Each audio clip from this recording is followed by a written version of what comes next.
जय हिंद दोस्तों, मैं हूं आपका दोस्त के बी। तो हम लोग लूसेंट जीके के जो आपके सर्वश्रेष्ठ प्रश्न हैं उन प्रश्नों की सीरीज को डिस्कस कर रहे थे। हर वीडियो में हम लोग 50 प्रश्नों को डिस्कस करते हैं।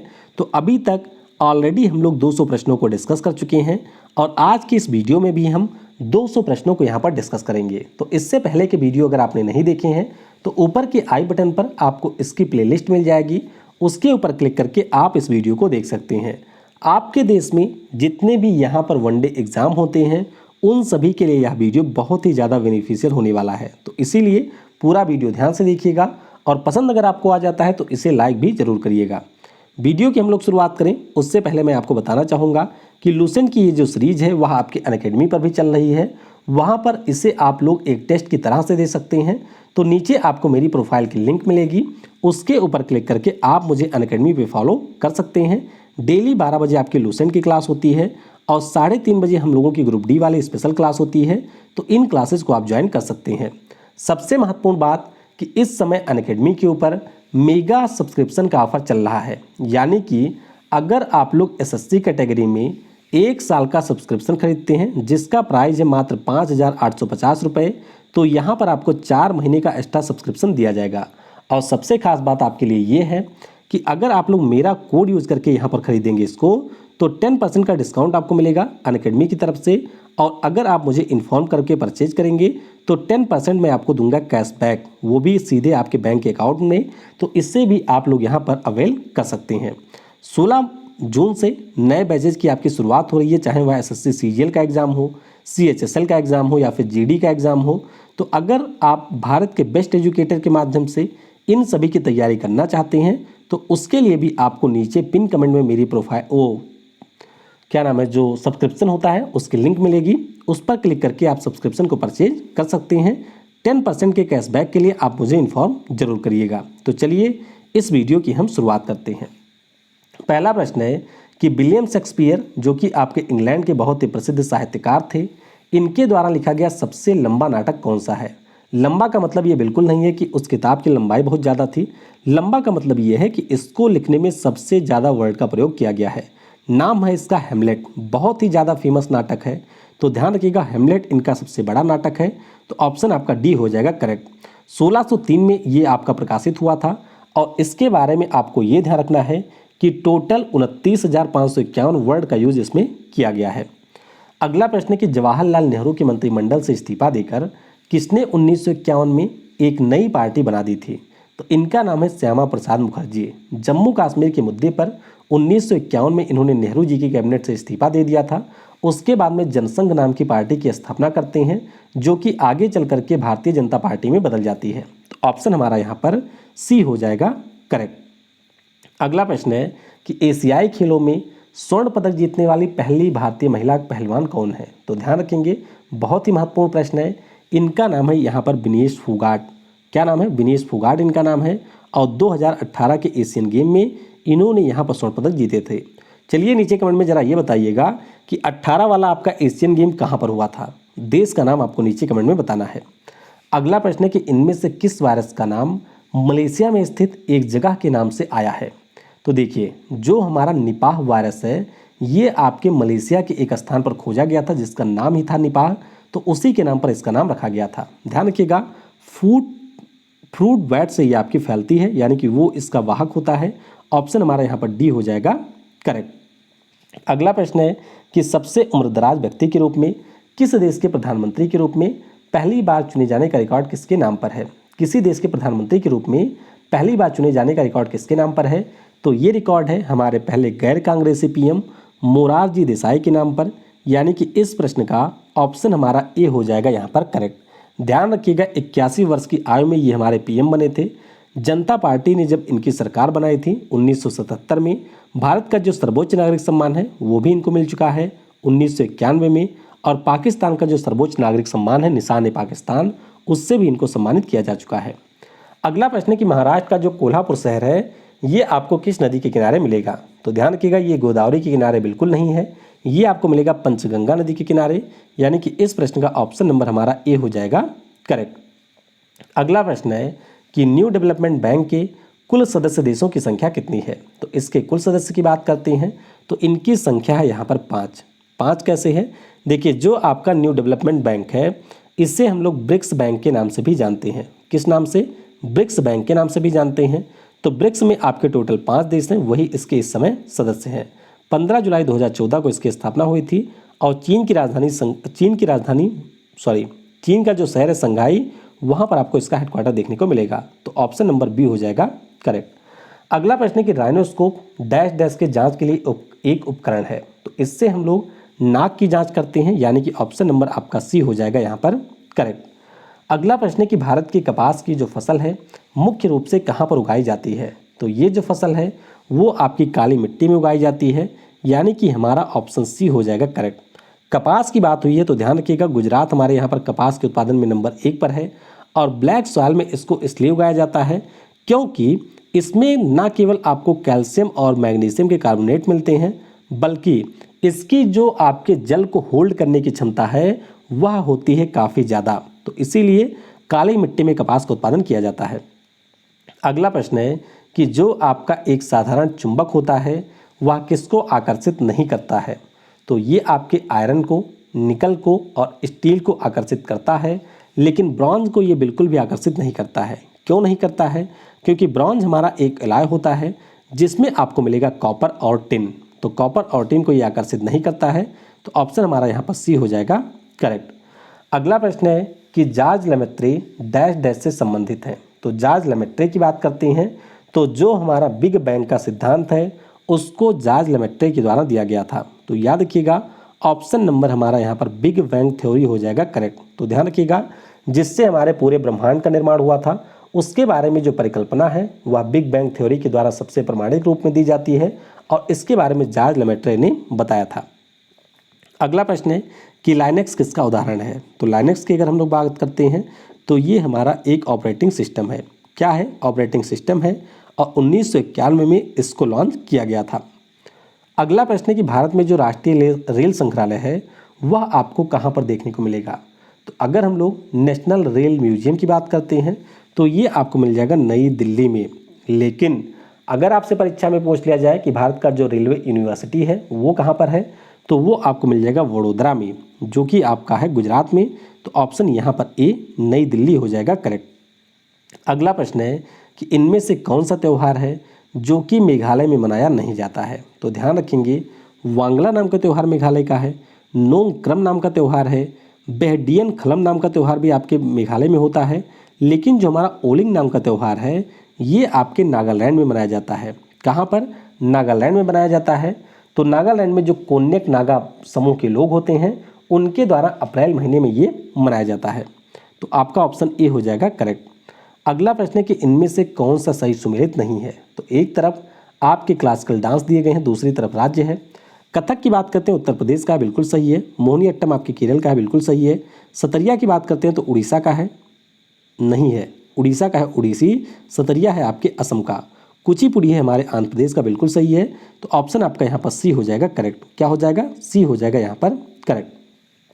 अगला प्रश्न है कि यक्षगान किस राज्य का लोक नृत्य है। बहुत ही ज़्यादा महत्वपूर्ण है, CBT 1 में या फिर हम लोग SSC की बात करते हैं उनमें ये कई बार पूछा जा चुका है।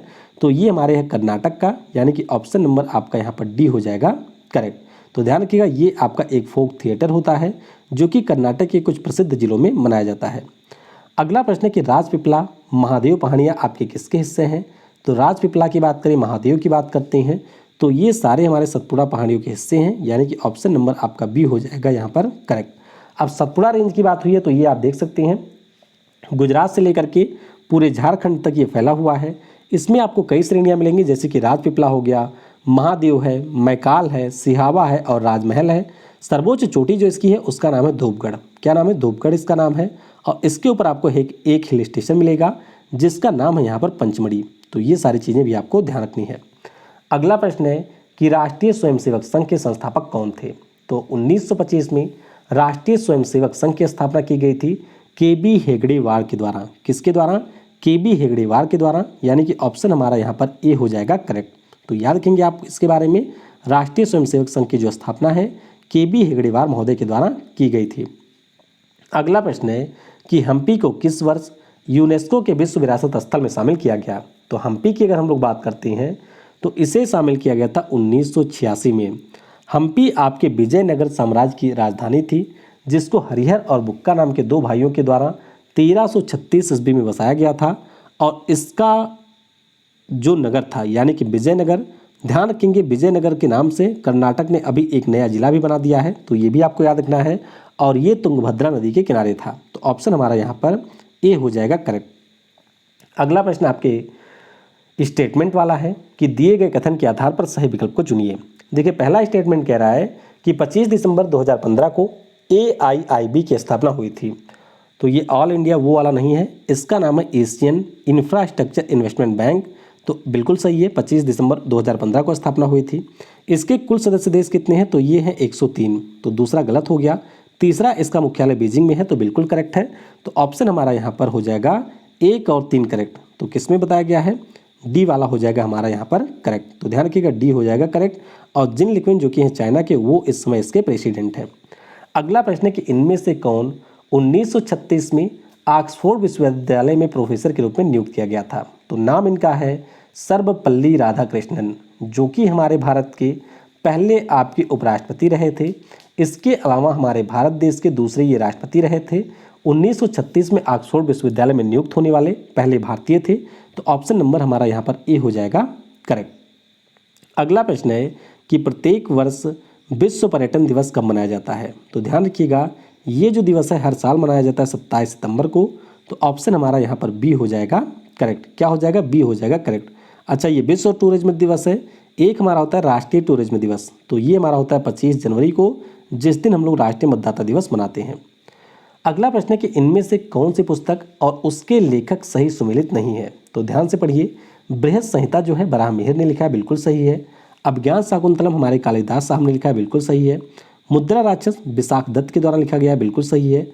राज तरंगिणी आपके मेगस्थनीज ने लिखा है, ये आपका बिल्कुल गलत है, क्योंकि राज तरंगिणी नाम की जो पुस्तक है ये हमारे लिखा है कल्हड़ महोदय ने। तो इस प्रश्न का ऑप्शन नंबर डी हो जाएगा करेक्ट। ध्यान रखिएगा विनय पत्रिका तुलसीदास जी ने ही लिखा है। तो ऑप्शन हमारा यहाँ पर क्या हो जाएगा? डी हो जाएगा करेक्ट। अच्छा चलिए आप जरा कमेंट में ये बताइएगा कि मेगस्थनीज महोदय के द्वारा कौन सी बहुत ही फेमस पुस्तक लिखी गई है, उसका नाम नीचे कमेंट में बताइएगा। अगला प्रश्न है कि एथेनॉल यानी कि जो आपकी पीने वाली शराब होती है, इसके एक अणु में कितने हाइड्रोजन के परमाणु होते हैं? तो अगर आपको फार्मूला याद है आसानी से आप बता सकते हैं। इसमें आपके 6 हाइड्रोजन होते हैं, यानी कि हमारा ऑप्शन सी हो जाएगा करेक्ट। ये देखिए C2H5OH इसका होता है फार्मूला। तो 5 यहाँ से और 1 यहाँ से, टोटल आपके हो गए 6 हाइड्रोजन। तो ऑप्शन हमारा यहाँ पर क्या हो जाएगा? ऑप्शन हमारा सी 6 हाइड्रोजन हो जाएगा करेक्ट। अगला प्रश्न है कि कोई वस्तु सतत चाल से गति करती है जब इस पर कोई डैश डैश ना लग रहा हो। तो अगर आपके किसी वस्तु पर बल नहीं लग रहा है तो वो आपकी एक कांस्टेंट स्पीड से चलेगी, यानी कि ऑप्शन हमारा यहाँ पर सी हो जाएगा करेक्ट। अगला प्रश्न है कि निम्नलिखित में से किस महासागर में सेशल्स गणराज्य स्थित है? सेशल्स की अगर हम लोग बात करते हैं तो ये आपको मिल जाएगा हिंद महासागर में। राजधानी यहाँ की विक्टोरिया है। वाविल रामखिलावन इस समय यहाँ के राष्ट्रपति हैं और मुद्रा आपका है रुपया। तो जैसे ये हमारा भारत हो गया, नीचे आपका पूरा हिंद महासागर है, तो यहाँ पर आपको नीचे छोटा सा द्वीप के देश मिलेगा, नाम इसका है यहाँ पर सेशल्स। तो ए हो जाएगा यहाँ पर करेक्ट। अगला प्रश्न है कि बोथनिया की खाड़ी 2 देशों के बीच में स्थित है, उनमें से एक आपका फिनलैंड है और दूसरा देश कौन सा है? तो ध्यान रखिएगा दूसरे देश का यहाँ पर नाम है, इस देश का नाम है स्वीडन। यहाँ पर आप देख सकते हैं ये हमारा है गल्फ ऑफ बोथनिया, ये आपको मिलेगा स्वीडन। यहाँ पर हमारा है फिनलैंड, तो इनके बीच में ये स्थित है। तो सी हो जाएगा यहाँ पर करेक्ट। अगला प्रश्न है कि बल इक्वल टू क्या होता है? बहुत ही आसान सा फार्मूला है, न्यूटन भाई साहब के द्वारा दिया गया था। न्यूटन का ये सेकंड लॉ है। तो F इक्वल टू होता है m/a, यानी कि द्रव्यमान गुणे त्वरण। तो ऑप्शन आपका यहाँ पर ए हो जाएगा करेक्ट। अगला प्रश्न है कि एक विशेष घर में 5 दिनों में 100 इकाइयों की खपत होती है, यदि ऊर्जा को जूल में परिवर्तित किया जाए तो यह आपकी हो जाएगी कितनी? अब थोड़ा इसको आप लोग समझ लीजिए। देखिए जो आप 1 यूनिट बिजली की बात करते हैं उसका मतलब होता है 1 किलोवाट आवर। क्या होता है? 1 किलोवाट आवर, यानी कि 1 घंटे में जितनी बिजली खर्च की जाती है उसे हम लोग कहते हैं 1 किलोवाट आवर। अब यहाँ पर अगर हम बात करते हैं 5 दिनों की, कि 5 दिनों में 100 यूनिट खर्च हो रही हैं, तो यहाँ पर इसका मतलब हुआ कि टोटल आपके 100 किलोवाट आवर बिजली की यहाँ पर खर्चा हो रहा है। और आपको याद रखना है कि जब आप 1 किलोवाट आवर को बदलते हैं जूल में तो ये हो जाता है 3.6 मल्टीप्लाइड बाई 10⁻6। यहाँ पर आपका 100 वाट है तो 100 इकाई है यानी कि 100 के WH हो गया, तो 100 से आप इसमें मल्टीप्लाई कर देंगे तो 10⁻6 है ये 10⁸ हो जाएगा। तो इस प्रकार से ऑप्शन हमारा यहाँ पर डी हो जाएगा करेक्ट, यानी कि 3.6 multiply by 10⁸ joule, option D हो जाएगा करेक्ट। अगला प्रश्न है कि डैश डैश लेंस का जो उपयोग है वह निकट दृष्टिदोष यानी कि मायोपिया से पीड़ित लोगों के उपचार में किया जाता है। तो ये हमारा होता है यहाँ पर अवतल लेंस। कौन सा होता है? अवतल लेंस यानी कि कॉनकेव लेंस होता है, तो सी हो जाएगा यहाँ पर करेक्ट। अगला प्रश्न है कि खानवा का जो प्रसिद्ध युद्ध है ये आपके किस वर्ष लड़ा गया था? तो खानवा का जो युद्ध है ये आपके हुआ था मेदिनी राय और राणा सांगा और आपके बाबर के बीच में। ये लड़ा गया था 1527 में, यानी कि बी हो जाएगा करेक्ट। ध्यान रखिएगा इसी युद्ध के बाद में बाबर ने अपने आप को गाजी की उपाधि दी थी और इसी दौरान जिहाद का नारा भी बाबर के द्वारा दिया गया था। अगला प्रश्न है कि नाबीब नाम का जो मरुस्थल है ये आपको कहाँ पर देखने को मिलेगा? तो नाबीब मरुस्थल की बात करते हैं तो ये आपको मिल जाएगा कहाँ पर? दक्षिण अफ्रीका में। कहाँ पर है? दक्षिण अफ्रीका में है, तो यहाँ पर हमारा ऑप्शन सी हो जाएगा करेक्ट। ये आप देख सकते हैं नाबीब मरुस्थल है, तो ये आपका कहाँ पर है? दक्षिण अफ्रीका में है, अंगोला में है और है नामीबिया में। इसके अलावा कालाहारी नाम का एक मरुस्थल है जो कि आपको बोत्सवाना, नामीबिया और दक्षिण अफ्रीका में मिलेगा। सहारा जो कि दुनिया का सबसे बड़ा मरुस्थल है ये आपको 11 देशों में देखने को मिलेगा। तो ये सारी चीज़ें आपको नामीब के बारे में याद रखनी है। हमारा अगला प्रश्न है कि भारतीय संविधान के किस अनुच्छेद में वित्त आयोग के गठन का प्रावधान है? तो आसान सा प्रश्न है। ध्यान रखिएगा कि वित्त आयोग हमारी एक संवैधानिक बॉडी है और हमारे संविधान के अनुच्छेद 280 में इसके गठन के प्रावधान को दिया गया है। और आप याद रखेंगे कि जो हमारा पहला वित्त आयोग था उसके अध्यक्ष थे केसी नियोगी। कौन थे? केसी नियोगी थे। वर्तमान में हमारा 15वां वित्त आयोग काम कर रहा है और इसके अध्यक्ष हैं एनके सिंह। तो ये सारी चीज़ें आपसे पूछी जा सकती हैं, इनके बारे में भी आपको याद रखना है। भारत के राष्ट्रपति महोदय के द्वारा प्रत्येक 5 साल पे वित्त आयोग का गठन यहाँ पर किया जाता है, तो सी हो जाएगा आपका करेक्ट। अगला प्रश्न है कि भारत की जो संसद है ये हमारे किस अनुच्छेद के अंतर्गत संविधान में संशोधन कर सकती है? ध्यान रखिएगा संसद ही करती है, विधानसभाओं के पास में ये पावर नहीं है और इसके लिए संविधान यूज करती है अनुच्छेद 368 का। तो इस प्रश्न का सी हो जाएगा करेक्ट। और ये जो संशोधन का प्रावधान है ये हमने दक्षिण अफ्रीका के कॉन्स्टिट्यूशन से लिया हुआ है। अगला प्रश्न है कि भारत में पहली बार किस वर्ष संविधान दिवस मनाया गया था? तो याद रखेंगे 26 नवंबर 1949 को हमारी संविधान सभा के द्वारा भारत के संविधान को सौंपा गया था और उसके बाद में 26 जनवरी 1950 को हमारा संविधान लागू होता है, जिस दिन हम लोग गणतंत्र दिवस मनाते हैं। लेकिन आपको याद रखना है कि संविधान दिवस हम लोग 26 नवंबर को मनाते हैं और पहली बार ये आपका मनाया गया था 2015 में, यानी कि इस प्रश्न का ऑप्शन ए हो जाएगा करेक्ट। अगला प्रश्न है कि हॉकी को किस वर्ष पहली बार ओलंपिक खेलों में शामिल किया गया था? तो जिस साल आपका फुटबॉल आधिकारिक तौर पर शामिल हुआ था उसी साल हॉकी को भी शामिल किया गया था।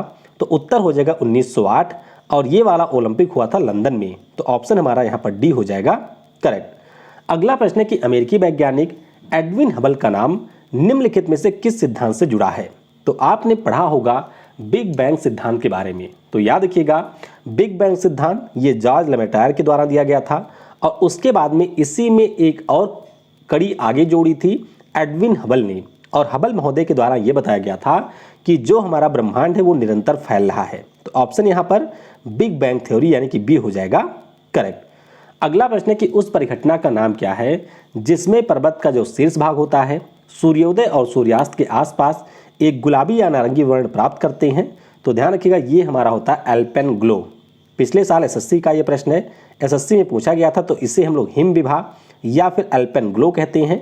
तो ऑप्शन हमारा यहाँ पर ए हो जाएगा करेक्ट। ये आप देख सकते हैं जब हमारा सूर्य उगता है तो वो आपके होरिजन के नीचे होता है, इसलिए जो उसकी रेज होती हैं वो डायरेक्ट नहीं पड़ती हैं, ये आपके एटमॉस्फेयर के डस्ट या फिर जो क्लाउड वगैरह होते हैं उनसे ये लौट करके आती हैं पहाड़ों पर, और इसीलिए जो पहाड़ों का रंग होता है वह या तो आपको ऑरेंज दिखेगा या फिर ये आपको दिखता है गुलाबी। तो ऑप्शन ए हो जाएगा करेक्ट। अगला प्रश्न है कि वीरेंद्र सहवाग के अलावा किस भारतीय बल्लेबाज के नाम पर टेस्ट क्रिकेट में 13 शतक का रिकॉर्ड है? तो ये रिकॉर्ड है करुण नायर के नाम पर। याद रखिएगा, डी हो जाएगा करेक्ट। सबसे पहले पाकिस्तान के खिलाफ 309 रन बनाया था मुल्तान में वीरेंद्र सहवाग ने। फिर दक्षिण अफ्रीका के खिलाफ 319 रन बनाया था चेन्नई में। और उसके बाद में करुण नायर ने इंग्लैंड के खिलाफ 303 रन नॉट आउट बनाए थे। तो डी हो जाएगा यहाँ पर करेक्ट। अगला प्रश्न है कि संपूर्ण पृथ्वी पर दिन और रात बराबर कब होते हैं? तो दो हमारी डेट होती है। डेट तो आपको नीचे कमेंट करके बताना है। और मैं आपको बता देता हूं कि ये होता है इक्विनॉक्स। क्या होता है? इक्विनॉक्स यानी कि साल में 2 बार आपका ऐसा समय आता है कि जब हमारे दोनों ध्रुवों पर या हमारे पृथ्वी के सारे स्थान पर दिन और रात बराबर होते हैं। तो ए हो जाएगा यहाँ पर करेक्ट।